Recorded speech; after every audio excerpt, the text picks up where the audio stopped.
Crop-growing skyscrapers. By the end of 2050, almost 80% of the Earth's population will migrate to urban centers.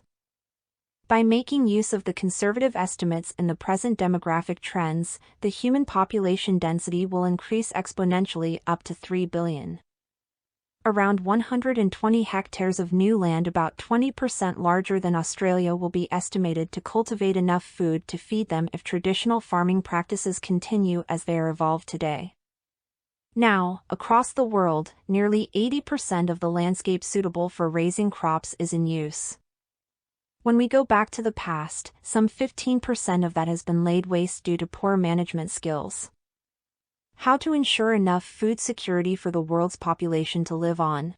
The technique of indoor farming is not new, since many hothouse production of tomatoes, onions, and other vegetables has been in fashion for a certain time. However, there is an urgent need to increase this technology to feed another 3 billion human population. Experts believe a whole new concept of indoor farming is required with super efficient technologies. Vertical farm is one amongst them. The idea is to have multi-story buildings where food crops are grown in eco-friendly conditions. If they deploy it in the heart of urban centers, they would substantially decrease the transportation cost paid to bring food to the end consumers. This vertical farm has to be effective, accessible to the consumers to operate. Let's assume it is successfully implemented. Proponents claim vertical farms will guarantee urban renewal, sustainable development, production of a safe and varied food chain round-the-year production of all crops, and the obvious reconstruction of ecosystems that got deteriorated due to horizontal farming. The like-minded people of vertical farming discover various benefits of this system. For example, crops can be harvested throughout the year, as they would be preserved in man-made controlled, maximum growing conditions.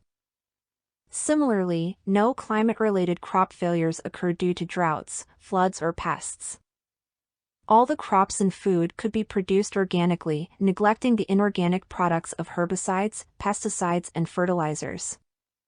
The system would significantly decrease the occurrence of many non-communicable diseases necessary at the agricultural production interface.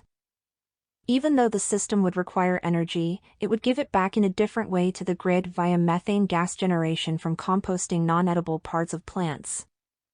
This practice will help in reducing the need for tractors, plows, and shipping, which in turn reduce in consumption of fossil fuel. Besides the advantages, a major setback of vertical farming is that the plants need artificial light, unlike the traditional farming.